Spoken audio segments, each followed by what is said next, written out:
जय हिंद दोस्तों, आप सभी का स्वागत है सौरभ सिविल एकेडमी पे। 13 जुलाई 2026 के करंट अफेयर्स पे। यहाँ आप जो भी करंट अफेयर्स पढ़ते हैं ये बाइलिंगुअल होते हैं। मीन्स आप हिंदी माध्यम के हों तो भी आप पढ़ सकते हैं, चाहे आप इंग्लिश माध्यम के हों तो भी आपके लिए एप्लीकेबल है, मतलब बहुत ही कंफर्टेबल है। आप यूपीएससी का पेपर दें, आप यूपीपीएससी, स्टेट पीसीएस कोई भी दें, आप एसएससी दें, आप रेलवे दें, कोई भी एग्जाम आप देंगे तो ये आपके लिए रामबाण साबित होगी। और मैं आपको बता रहा हूं कि आप पूरे यूट्यूब को छानिए और फिर देखिए कि आपको एमसीक्यू के साथ, मतलब आप सोचिए कि 30+ एमसीक्यू के साथ आपको करंट कौन पढ़ाता है और एक एक करंट एक्सपीरियंस कौन तक कौन पढ़ा रहा है। सोचिए मतलब कितना डीप में हम आपको पढ़ा रहे हैं कि जनरली आपको मिलेगा ही नहीं। प्रॉपर आपको नोट्स में दे रहा हूँ कि आप इसका प्रिंट आउट निकाल सकते हैं, साथ ही साथ इसका रिवीजन कर सकते हैं। लेकिन मैं आपको सजेशन देता हूँ कि आप इसके नोट्स बनाइए।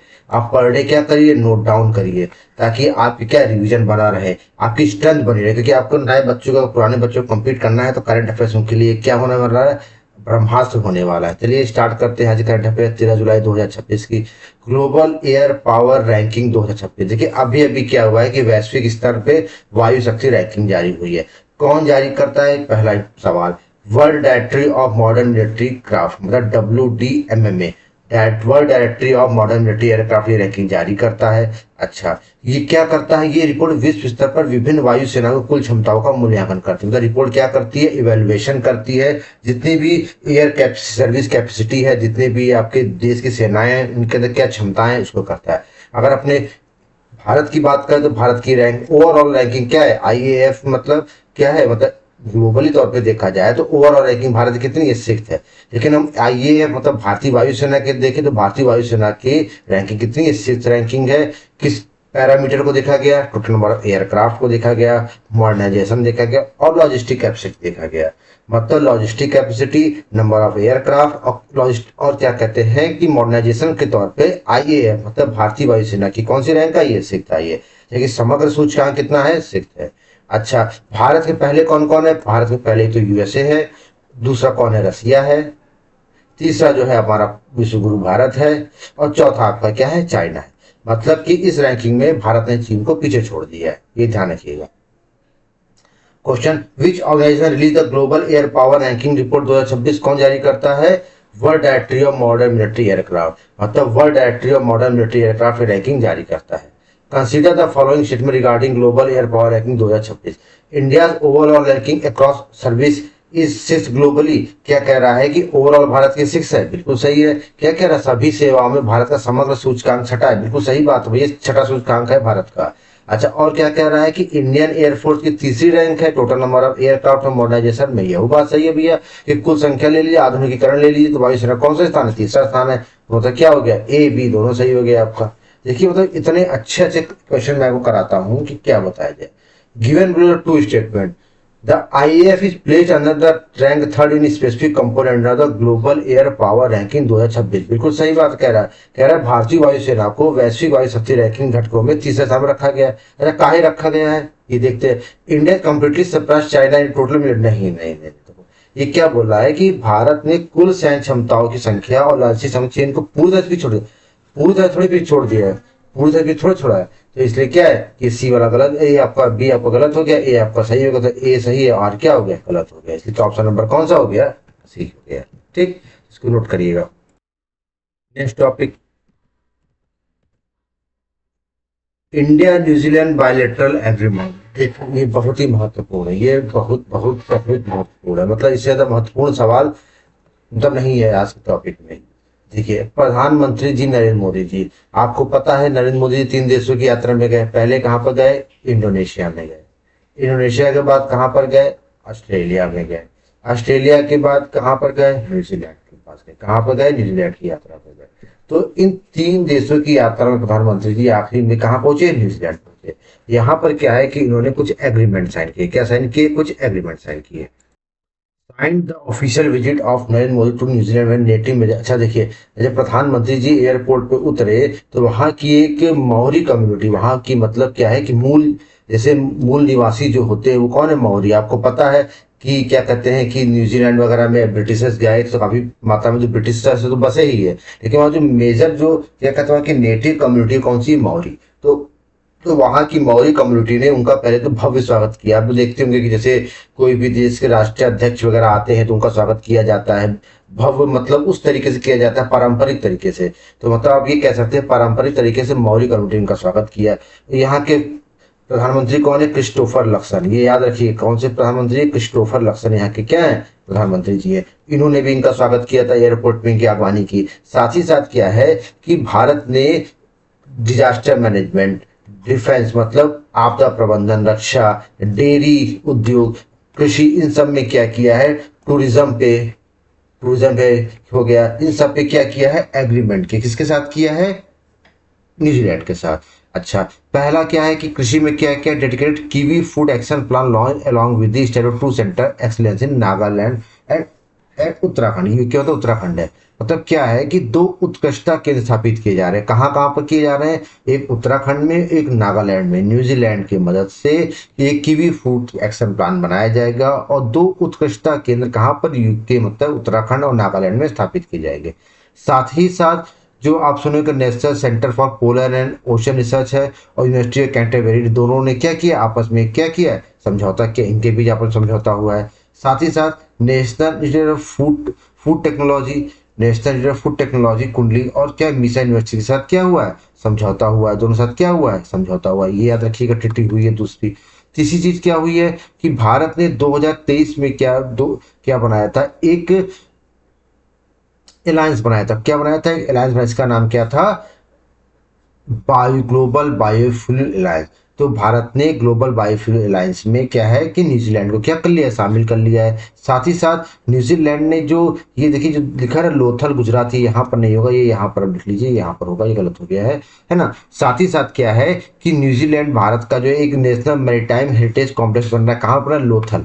लोथल आपको पता है कि हड़प्पा कालीन क्या डॉकयार्ड है, बहुत ही महत्वपूर्ण डॉकयार्ड है, ये भी आपको पता होगा। तो न्यूजीलैंड जो है भारत को नेशनल मैरीटाइम हेरिटेज कॉम्प्लेक्स जो है वहां पर क्या करेगा? भारत की मदद करेगा। तो ये बहुत ही महत्वपूर्ण क्वेश्चन है क्योंकि प्रधानमंत्री जी दिवस की यात्रा पर गए हैं। कुंडली में national institute of food technology जो है यहाँ पर क्या हो? मीसा यूनिवर्सिटी जो न्यूजीलैंड की है, इसके भी समझौता हुआ। एनसीपीओआर और यूनिवर्सिटी कैंटरबरी, कैंटरबरी आपको पता हो गेहूं उत्पादन के लिए बहुत ही वो क्या है? फेमस है। इसके भी समझौता हुआ है। साथ ही साथ एकेडमिक रिसर्च पार्टनरशिपिंग हुई है। यूनिवर्सिटी एक दूसरे, न्यूजीलैंड अपनी यूनिवर्सिटी यहाँ पर खोलेगा। साथ ही साथ मैंने आपको बताया कि disaster management, defence, dairy, agriculture और टूरिज्म, इन सब में क्या हुए हैं? न्यूजीलैंड के साथ हमारे क्या हुए? समझौते हुए हैं। चलिए नेक्स्ट क्वेश्चन करते हैं। The native community that welcome the PM Modi New Zealand known as Maori community. New Zealand में पीएम मोदी का स्वागत करने वाले मूल समुदाय किस नाम जाना जाता है? Maori community. कौन सी कम्युनिटी है? Maori community. With reference to recent India New Zealand pact consider the following statement. A kiwi food action plan for establish along centre of excellence in Nagaland. बात बिल्कुल सही है। नागालैंड में उत्कृष्टता केंद्र के साथ साथ एक कीवी फूड एक्शन प्लान स्थापित किया गया था। बिल्कुल सही बात है, न्यूजीलैंड स्थापित करेगा।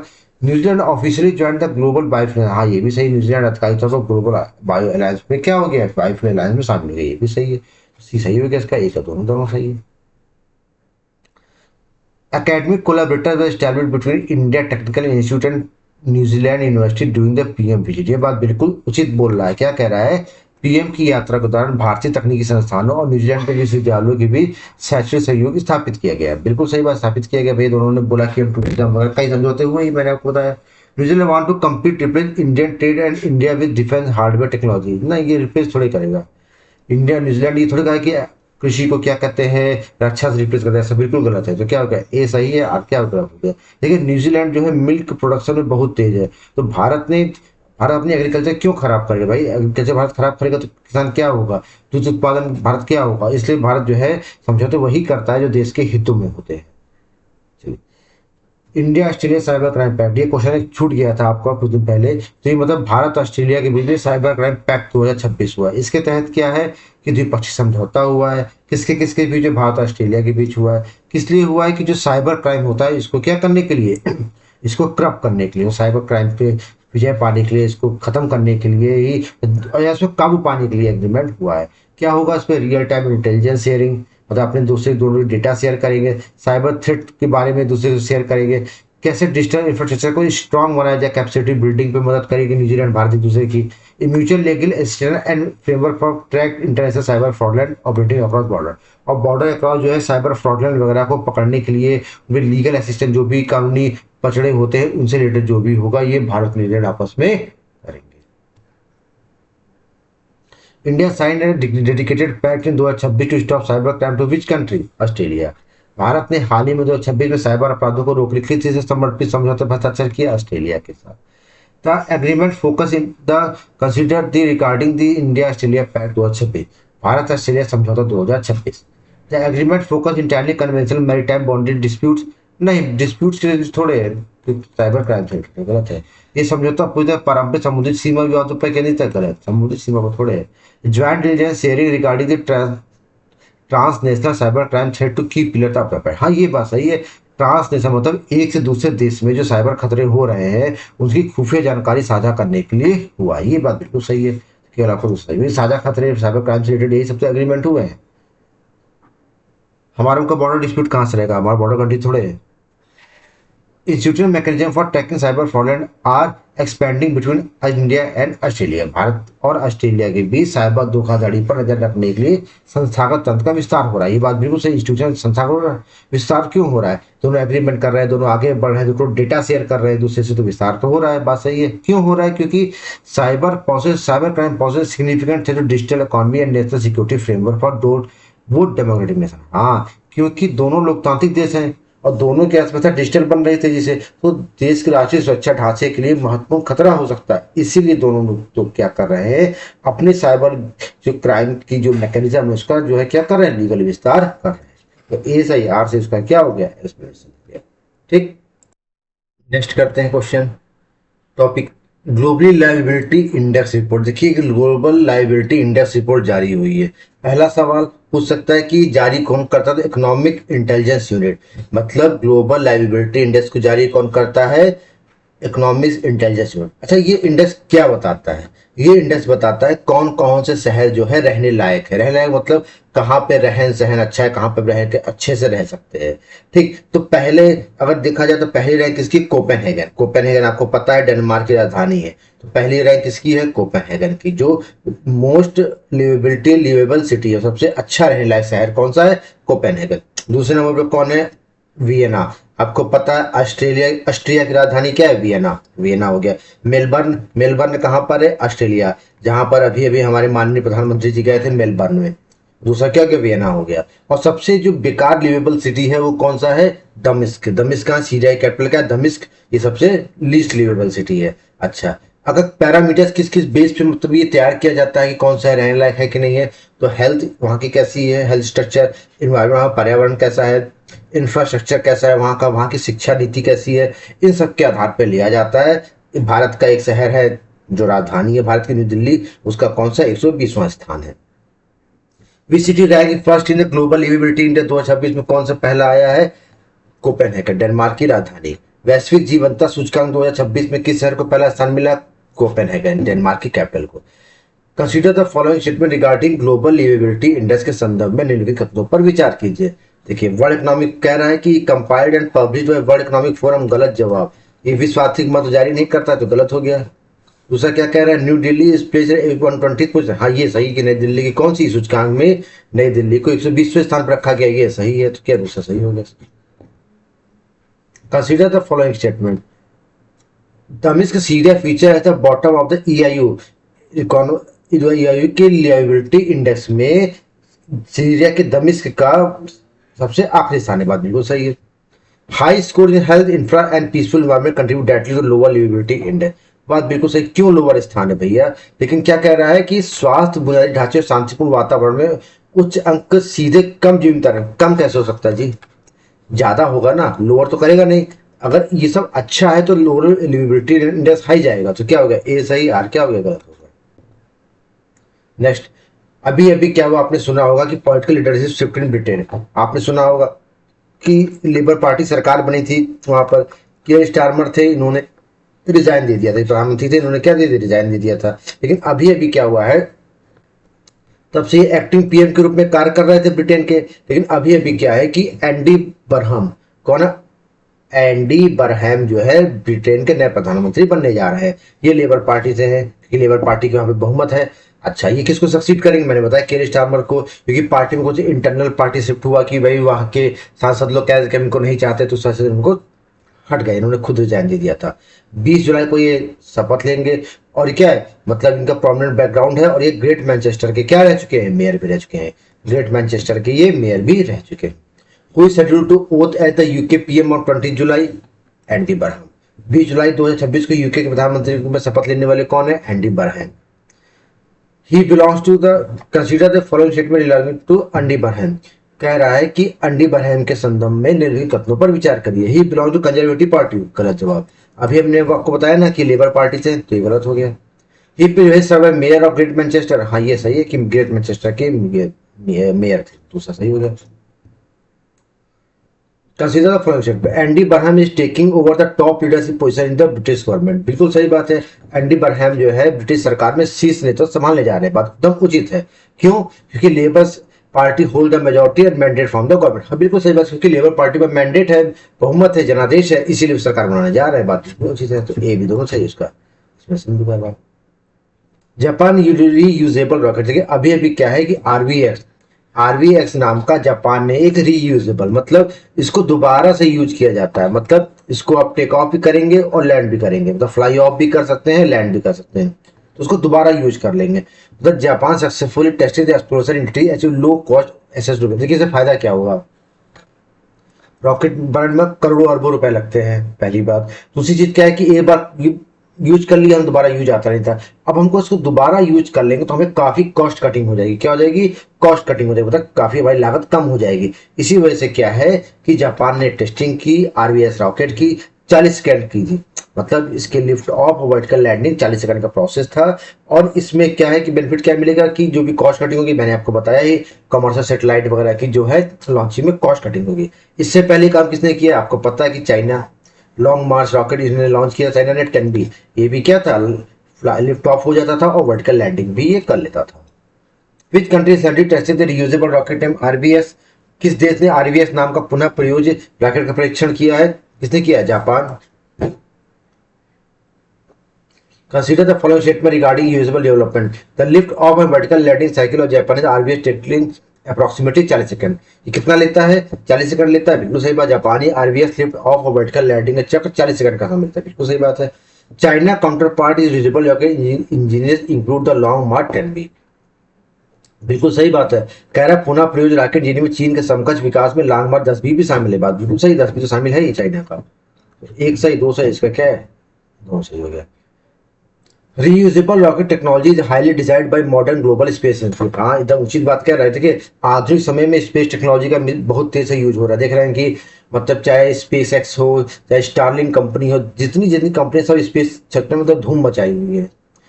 तो इसके लिए रॉकेट तो चाहिए सैटेलाइट लॉन्च के लिए, तो इसीलिए क्या है कि आधुनिक वैश्विक अंतरिक्ष एजेंसियों के लिए पुनः प्रयोजित रॉकेट जो है अत्यधिक मांग है, बिल्कुल सही बात है। Discarding rocket booster after single launch maximise physical profit manufacturing speed. एक ही लॉन्च के बाद रॉकेट बूस्टर नष्ट कर देने से वित्तीय लाभ और लाभ और विनिर्माण गति अधिकतम होती है। कहाँ से हो सकती है? घाटा जाएगा कि फायदा होगा? तो गलत हो गया ना भाई, हम नष्ट हो जाएगा तो घाटा होगा ना, फायदा थोड़े होगा। तो ये सही है, आज गलत होगा। 16 एरो इंडिया 2027, देखिए अभी ये बहुत ही महत्वपूर्ण सवाल है। 16वां एरो इंडिया शो होने वाला है 2027 में, 16वां एरो इंडिया शो होने वाला है। अच्छा, ये बाइनुअल होता है। बाइनुअल मतलब कि वर्ष, 2 वर्ष में एक बार, 2 वर्ष में एक बार होता है। ये क्या होता है? Arrow show. अच्छा, इस बार ये कहाँ पर हो रहा है? 2027 से कहाँ पर हो रहा है? ये हो रहा है कर्नाटक में। देखिए कहाँ पर कब होता है? फरवरी में होता है। कहाँ पर हो रहा है? यलंखाना, कहाँ पर? Yelahanka airport Yelahanka air force station जो है कर्नाटक में हो रहा है, ये ध्यान रखिएगा। यलहंका एयरफोर्स कर्नाटक में हो रहा है। और इसको आयोजित कौन करा रहा है इस एग्जीबिशन को? हाल। आपको पता है ये भारत की क्या है? महारत्न कंपनी। कौन सी कंपनी है? Maharatna company, CPSC, central public sector enterprise Maharatna company है जो इसको क्या कर रही है? आयोजित कर रही है, नोडल एजेंसी है। आपको पता है हाल रक्षा मंत्रालय के तहत एक महारत्न उद्यम है, आपको पता है, हिंदुस्तान एरोनॉटिक्स लिमिटेड। ठीक है, चलिए। Which the 16 air India show scheduled to be held in February 2027, कब होने वाला? कहाँ? यलहंका एयरपोर्ट कर्नाटक। फरवरी 2027 में 16वां एरो इंडिया शो कहाँ आयोजित होने वाला? यलहंका कर्नाटक में। Consider the following statement regarding aero India show 2027। It is a triennial, गलत जवाब। अभी अभी आपको मैंने बताया क्या, त्रिवार्षिक नहीं है, क्या है? द्विवार्षिक है। क्या है? द्विवार्षिक है, तो गलत हो गया। ये क्या हो गया? गलत हो गया। तो क्या होगा? ट्राई एनुअल डिफेंस एक्सपो तो है नहीं, तो गलत हो गया। हॉल और महारत्न कंपनी नोडल एक्सक्यूशन एजेंसी। हाँ ये सही है कि हाल जो महारत्न कंपनीज की नोडल निष्पादन एजेंसी की बात सही है, तो केवल आपका क्या है, दूसरा सही हो गया। Arrow India attract massive global participation from defence aerospace manufacture. सही बात है, एरो इंडिया रक्षा एरोस्पेस निर्माताओं में से बड़े पैमाने पर वैश्विक भागीदारी को, भाई देखिए ये होगा, वैश्विक स्तर पर लोग आएंगे देखेंगे तो जानेंगे कि नहीं जानेंगे, तो इसीलिए क्या करे, वैश्विक भागीदारी तो करता ही है। ठीक है, नेक्स्ट क्या कह रहा है कि India represent one of the largest global market है engineering hub for defence aviation equipment. बात सही है, भारत अच्छा विमानन उपकरण के लिए सबसे बड़े वैश्विक और इंजीनियरिंग केंद्रों में एक का प्रतिनिधित्व करता है। बात सही है, भारत प्रतिनिधित्व तो करता ही है, इसलिए ए सही है, आर सही है। देखिए भागीदारी शामिल होगी क्योंकि भारत प्रतिनिधित्व कर रहा है ना, बड़ी जनसंख्या है। हम देखिए अभी भी इंडोनेशिया को ब्रह्मोस दे के आए हैं, तो हम अपना वो तो कर ही रहे हैं। चलिए टॉपिक नंबर 8 बहुत ही महत्वपूर्ण सवाल है। अभी अभी आईएनएस महेंद्रगिरी, ये भारत का जो है स्टील्थ फ्रिगेट जहाज है। क्या जहाज है? स्टील्थ फ्रिगेट जहाज है।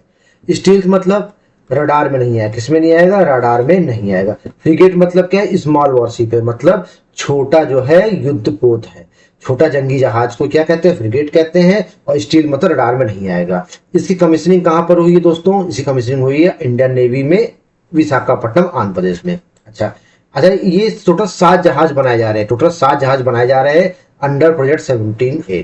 मतलब प्रोजेक्ट 70A के अंतर्गत जो है 7 स्टील्थ वॉरशिप बनाए जा रहे हैं। अच्छा, जिसमें ये छठा है, मतलब ये जो महेंद्रगिरी है आपका, ये छठा एडिशन है और भारत में बना हुआ, इसको लॉन्च किया गया है। अच्छा, इसमें क्या है, मैंने बताया ना, minimum radar cross section radar में डिटेक्ट नहीं कर पाएगा। मल्टी कैपेसिटी है फिशिंग द ब्रह्मोस सुपरसोनिक, इसमें ब्रह्मोस मिसाइल भी लगी हुई, क्रूज मिसाइल। अच्छा, और इसका जो 7वां और सबसे आखिरी जारी होगा वो कौन सा है? आईएनएस विंध्यगिरी। मतलब आईएनएस विंध्यगिरी, आईएनएस मतलब इंडियन नेवल शिप, विंध्यगिरी सबसे आखिरी है, 7वां है। और पहला कौन सा था? आईएनएस नीलगिरी। ये दोनों चीज याद रखिएगा, नीलगिरी पहला, विंध्यगिरी आखिरी। और महेंद्रगिरी जो है जो अभी लॉन्च हुआ है, प्रोजेक्ट 70A के अंतर्गत हो रहा है। INS Mahendra recently commissioned into the Indian Navy built under the which project? देखिए क्वेश्चन ऐसे पूछ सकता है ना कि हाल ही में भारतीय सेना में शामिल किया गया INS महेंद्रगिरी किस परियोजना के तहत बनाया गया? प्रोजेक्ट 17 है। कंसीडर द फॉलोइंग क्षेत्र में रिगार्डिंग INS महेंद्रगिरी। महेंद्रगिरी है ना, पर्वत उसके नाम पे बना हुआ है। देखिए, it is the first steel brigade of the Nilgiri class brigade. नहीं, फर्स्ट थोड़े है, फर्स्ट तो आपका नीलगिरी क्लास का है। नीलगिरी भी तो स्टील ब्रिगेड था, तो गलत हो गया। नीलगिरी श्रेणी का ब्रिगेड का पहला स्टील था, गलत जवाब। It comprises the pre equipped deployed BrahMos supersonic cruise missile. हाँ ये सही है कि ब्रह्मोस सुपरसोनिक क्रूज मिसाइल द्वारा सुसज्जित है, ये बात सही है, तो केवल इसका दूसरा सही हो गया आपका। Consider the following statement regarding labelled assassin and reason. INS Mahendragiri can not be easily detected by standard conventional enemy radar system. बिल्कुल सही बात है, आईएनएस महेंद्रगिरी को जो इजिली स्टैंडर्ड रडार होते हैं उनसे डिटेक्ट नहीं किया जाता। मैंने बताया स्टील फ्रिगेट, स्टील कहते हैं इसीलिए। Project 70 frigate specialised stealth vessel utilising geometry and radar absorber radar coating. हाँ, इसमें क्या किया गया है, मतलब कि एक रडार में एक ऐसी कोटिंग, मतलब इसमें जहाज में एक ऐसी कोटिंग की गई है जो रडार को क्या करेगी। रडार देखिए, रडार क्या है, जैसे मान ली यहाँ जाएगी, किरण टकराएगी और वापस आएगी तो पता चल जाएगा कि ये यहाँ पर है, लेकिन अगर इसको सोख लेगी तो वापस तो आएगी, तो डिटेक्ट नहीं हो पाएगा। तो यही चीज कह रहा है, तो हाँ सही से तो कर रहा है, तो सही हो गया आपका। India first centre for high altitude medicine. Bharat का पहला उच्च तुंगता चिकित्सक है। देखिए भारत का अभी अभी क्या है कि हाई एल्टीट्यूड वाला एक मेडिसिन रिसर्च सेंटर बना है। मतलब भारत का पहला हाई, उच्च मतलब तुंगता मतलब हाई एल्टीट्यूड पे बना हुआ पहला मेडिसिन सेंटर बना है। कहां पर बना है? ये बना है हिमाचल प्रदेश के लाहौल स्पीति, केलांग जगह है, केलांग लाहौल स्पीति हिमाचल में बना हुआ है। उद्घाटन किसने किया है? Union minister JP Nadda. आपको पता है स्वास्थ्य मंत्री हमारे देश के, तो इन्होंने उद्घाटन किया है। अच्छा, इसका मतलब ये किसके अंडर में बन रहा है, किसने बनाया? ICMR, Indian council of medical research, इसके द्वारा जो क्या है बनाया गया है। एम क्या है? रिसर्च हाई, देखिए क्या, हाइपोक्सिया बीमारी हो गई, साइक्लो एडाप्टेशन हो गया, emergency medical condition for civilian, इनके लिए क्या करने के लिए बनाया गया है। ठीक है, नागरिकों और रक्षा कर्मियों की उच्च ऊंचाई में हाइपोक्सिया समझते हैं ना कि सांस की बीमारी हो जाती है, हाइपोक्सिया, शारीरिक अनुकूलन संबंधी आपातकालीन चिकित्सा संबंधित के लिए इतनी ऊंचाई पे बनाया गया है। फिर बात foundational for the India first centre for high altitude medicine have been in. Bharat की उच्च तुंगता चिकित्सा केंद्र की नींव कहाँ रखी गई है? Lahaul Spiti Himachal. Consider the following regarding high altitude medicine centre. The centre foundation established by execution by CSR. बिल्कुल सही बात है, क्या नहीं देख गलत हो गया ना। देखिए आईसीएमआर ना, केंद्र की स्थापना आईसीएमआर द्वारा की गई, सीएसआई थोड़ी की गई, ICMR Indian council of medical, गलत हो गया। It was formally inaugurated by union minister JP Nadda. हाँ, जेपी नड्डा जी ने इसका उद्घाटन किया। सही है कि इसका उद्घाटन जेपी नड्डा द्वारा किया गया, ये सही है। Given below two statement, establishing a facility Lahaul Spiti help to study long term hypoxia state on human body. बिल्कुल सही बात है, जो मतलब ये हाई एल्टीट्यूड पर है, इससे दीर्घकालिक हाइपोक्सिया के अध्ययन में मदद मिलेगी। बात बिल्कुल सही है। दूसरा क्या कह रहा है कि Lahaul Spiti low lying coastal plain, Lahaul Spiti low lying coastal plain थोड़े है, ये तो गलत हो गया ना। क्या कह रहा है कि लाहौल स्पीति निचला तटीय मैदान है, तो गलत है, बिल्कुल गलत हो गया। तो क्या हो गया आपका ए सही और आर क्या हो गया। Next, Indian first green refrigerator technology. अभी अभी क्या है कि जो CSIR लैब है, council of scientific and industrial research lab, कहाँ है? हैदराबाद में। कई लैब है, जिसमें एक लैब हैदराबाद है। इसने किया है कि भारत की पहली जो है HFO 1234YF जो है एक ग्रीन रेफ्रिजरेटर तकनीक जो का क्या किया है, वो किया रिसर्च में, क्या किया है, बनाया है। एक ग्रीन रेफ्रिजरेटर टेक्नोलॉजी को क्या किया, प्रतिपादित किया है, आप तो कह सकते हैं कि बनाया है। अच्छा, ये इको फ्रेंडली है। आपको पता है कि पहले CFC पड़ती रेफ्रिजरेटर वगैरह में, फिर HFC पड़ती है, क्लोरोफ्लोरोकार्बन, हाइड्रोफ्लोरोकार्बन। लेकिन अब क्या किया, उसका एक एडवांस वर्जन मतलब इको फ्रेंडली लेके आए हैं, जिससे कि जो भी ओजोन परत वगैरह जो होती है, क्षरण होता है, वो ना हो। HFO 1234YF एम क्या है कि high global warming of fluorinated gas को क्या करना, इलिमिनेट करना। मैंने बताया ना आपको कि इसी वजह से क्या होता है, घटा जाता है। अच्छा, ऐसा क्या है कि सबसे पहले क्या था, मॉन्ट्रियल प्रोटोकॉल हुआ था, जिसमें ओजोन क्षरण से संबंधित जो है कार्य हुए थे कि हमको CFC का यूज नहीं करना चाहिए। इसके किगाली एग्रीमेंट हुआ था। किगाली क्या है, रवांडा की राजधानी है, आपको मैंने बताया था। ठीक है, तो यहाँ पे अमेंडमेंट हुआ था मॉन्ट्रियल प्रोटोकॉल का कि HFC को यूज किया जाएगा, CFC पूर्णतः बैन किया जाएगा। तो उसी एग्रीमेंट को भारत क्या करता है, फॉलो अप करता है। What is the designation of the new eco-friendly coolant compound used in India first green refrigerator? Bharat की पहली ग्रीन रेफ्रिजरेटर तकनीक में उपयोग किए जाने में पर्यावरण अनुकूल शीतलता योग्य क्या नाम है, HFO 1234YF। Consider the following statement regarding green refrigerator technology. It was developed by ISRO. ISRO ने बनाया, गलत जवाब ना। मैंने बताया CSIR ने बनाया है, गलत हो गया। इसरो ने तो बनाया नहीं है, गलत जवाब। The main goal is to introduce eco friendly chilling option to counter HF hydrofluorocarbon. हाँ, ये बात सही है। इसका मेन लक्ष्य क्या है, हाइड्रोफ्लोरोकार्बन के अनुकूल मुकाबला करने के लिए पर्यावरण अनुकूल शीतलतन विकल्प पेश करना, मतलब इको फ्रेंडली शीतलतन होगा, ये सही बात है। तो दूसरा सही हो गया आपका। Consider the following statement, traditional HFC refrigerator are rapidly phase out the world. बिल्कुल सही बात है। पारंपरिक HFC रेफ्रिजरेटर को दुनिया में भर में तेजी से चरणबद्ध तरीके से समाप्त किया जा रहा है, बिल्कुल समाप्त किया जा रहा है।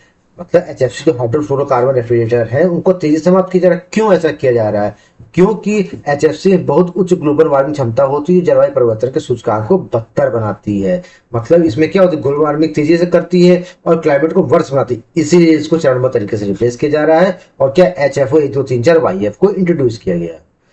नेक्स्ट, अभी अभी भारत में क्या हुआ है कि geological survey of India GSI ने एक थोरियम रिजर्व की कहाँ खोज की है, कहाँ पर की है, गुंडलेपट। कहाँ पे, गुंडलुपेट।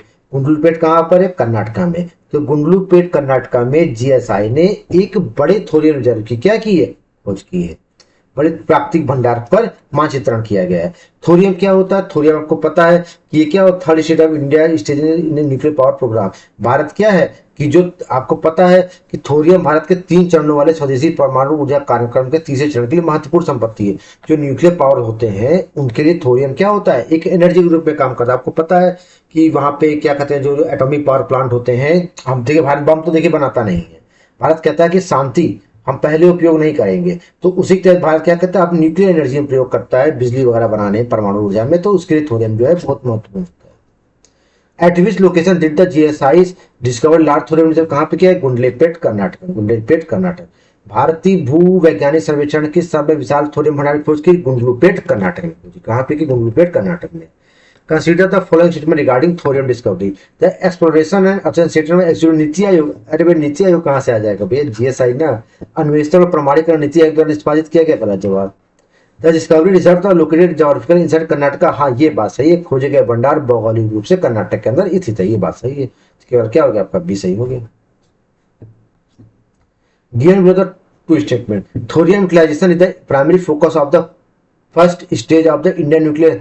देखिए, थोरियम का प्रयोग भारत के परमाणु ऊर्जा ढांचे के पहले चरण का प्राथमिक फोकस है, नहीं थर्ड स्टेज का। मैंने बताया ना, थर्ड स्टेज का ध्यान रखिएगा। बहुत ही देखिए छोटी छोटी चीजें गलती कर, थर्ड स्टेज का है, तो बात बिल्कुल सही है। है ना। तो ये गलत हो गया आपका, हाँ ये तो गलत हो गया। दूसरा क्या कह रहा है, इंडिया हो sustainable global thorium mineral compare to limited enrich uranium resources. हाँ बात सही है। यूरेनियम को क्या कर इनरिच करके, मतलब उसको संवर्धित करके ही तो यूरेनियम बनाता है, अरे थोरियम बनता है। समृद्ध समृद्ध यूरेनियम संसाधनों की तुलना में भारत में थोरियम पर्याप्त वैश्विक हिस्सा है। बस वो सही बात है। क्या दूसरा सही है, पहला गलत है। देखिए इसमें जो सर्चर रिजल्ट में एक चीज और है, अगर एक गलत हो गया दूसरे में आपको सही होना ही होना है। अब ये भी देखिए बहुत ही एक अत्यंत दुख की खबर है। ठीक है, श्रद्धांजलि एस जानकी अम्मा, एस जानकी अम्मा जिनको क्या कहते थे, नाइटिंगेल ऑफ साउथ इंडिया। इनको क्या कहते थे, साउथ इंडिया की नाइटिंगेल कहते थे। इनका 88 वर्ष की आयु में क्या हो गया है, निधन हो गया है। क्या हो गया है, निधन हो गया है। अच्छा, इनको दक्षिण भारत की नाइटिंगेल कहते थे, मैंने आपको पहले बताया। इन्होंने 20 भारतीय भाषाओं में गाने गाए हैं, मतलब प्लेबैक सिंगर थी। क्या थी, ये प्लेबैक सिंगर थी। क्या थी, ये प्लेबैक सिंगर थी। उन्होंने 20 अलग अलग भाषाओं में गाने गाए हैं। आंध्र प्रदेश में इनका जन्म हुआ था। और ये मतलब कि भारतीय म्यूजिक जगत की बहुत ही बड़ी क्षति है। S Janaki Amma passes away recently was celebrated as, किस नाम जानते थे, नाइटिंगेल ऑफ साउथ इंडिया। हाल ही में निधन हो चुका है। एस जानकी अम्मा को व्यापार पुरुष किस रूप में मनाया जाता है, दक्षिण भारत की कोकिला रूप में कहा जाता है इनको।